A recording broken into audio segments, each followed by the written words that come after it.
दोस्तों पहली बार किसी लोहे के बर्तन को इस्तेमाल करने से पहले उसकी सीजनिंग बहुत ज़रूरी होती है। तो आज की इस वीडियो में हम जानेंगे कि कैसे किसी कास्ट आयरन के बर्तन को इस्तेमाल करने से पहले उसकी सीजनिंग की जाती है। सारे टिप्स एंड ट्रिक्स आपको शेयर करूंगा और ये बहुत ही इफ़ेक्टिव तरीका है आपके तवे की लाइफ को बढ़ाने का और उसको इस्तेमाल में लाने का।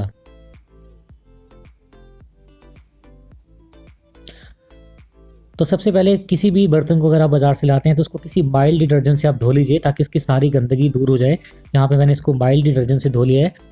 अब इसको गैस पे रख के हम बहुत ही बढ़िया तरीके से गर्म करेंगे। अच्छे से इसको गर्म करना है। ये एक प्रोसेस काफ़ी लंबा चलेगा। शॉर्ट में दिखा रहा हूँ, इसका मतलब ये नहीं है कि आपको इतनी ही देर गर्म करना है। वीडियो ज़्यादा लंबा ना हो तो आपको मैं शॉर्ट में दिखा रहा हूँ। इस तरह से इसके ऊपर मैंने ऑयल डाला है। ऑयल की कोटिंग बहुत ज़रूरी है। इसी कोटिंग से आपका जो तवा है ये थोड़ा सा नॉन स्टिक जैसा बनेगा और इसकी सीजनिंग प्रॉपरली होगी। इस प्रोसेस को हमने 3 से 4 बार बार दोहराना है। बार बार इसको इसी तरह से हमने ऑयल से कोटिंग करनी है। आप देख लीजिए, बार बार मैं इस पर ऑयल की कोटिंग कर रहा हूँ। अच्छे से इसको हम नीचे से इस पर गर्म भी कर रहे हैं। चारों तरफ से इसको मैं ऑयल की कोटिंग से कवर कर रहा हूँ ताकि किसी तरफ से भी इसमें रस्ट लगने की पॉसिबिलिटी ना हो। तो यहाँ पे एक प्याज को मैंने बीच में से काट लिया है। उसको अच्छे से मैं चारों तरफ इस पर रब कर रहा हूँ।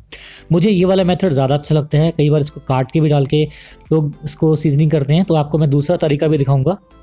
यहाँ पे इसके चारों तरफ से कोनों पे इसको रगड़ के प्याज से मैं इसको साफ़ कर रहा हूँ। तो यहाँ पे दूसरा तरीका भी आपको दिखा रहा हूँ। प्याज को यहाँ पे मैंने कट कर दिया है। इसको मैं इस तवे पे डाल के इसके साथ ही इसमें डालूंगा 3-4 चम्मच के करीब तेल।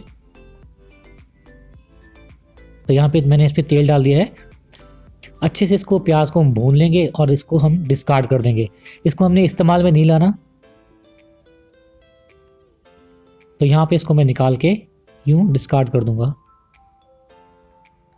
कुछ लोग इसी प्याज को इस्तेमाल में भी ले आते हैं, आपकी अपनी चॉइस है, लेकिन मैं इसको डिस्कार्ड ही कर देता हूँ। एक बार अच्छे से इसको साफ करके इसमें फिर से हम ऑयल की कोटिंग दोबारा से करेंगे। यहाँ पे फिर से मैंने इस पर ऑयल डाल दिया है। ऐसा ही प्रोसेस मैंने 4-5 बार कर दिया है दोस्तों।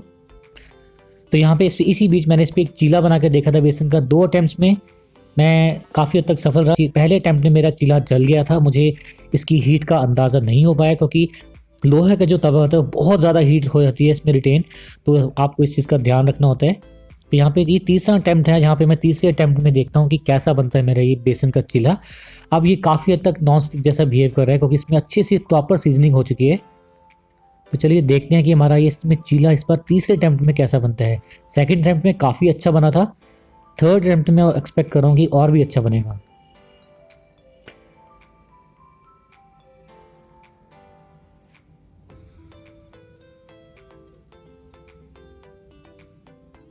तो लीजिए दोस्तों, यहाँ पे थर्ड अटैम्प्ट में हमारा चीला काफ़ी अच्छा बनता नज़र आ रहा है। इसमें किसी तरह की भी कोई आपको किसी तरह से भी कुछ जलने के स्पॉट्स नज़र नहीं आ रहे। ये हमारा अच्छे से कुक हो रहा है।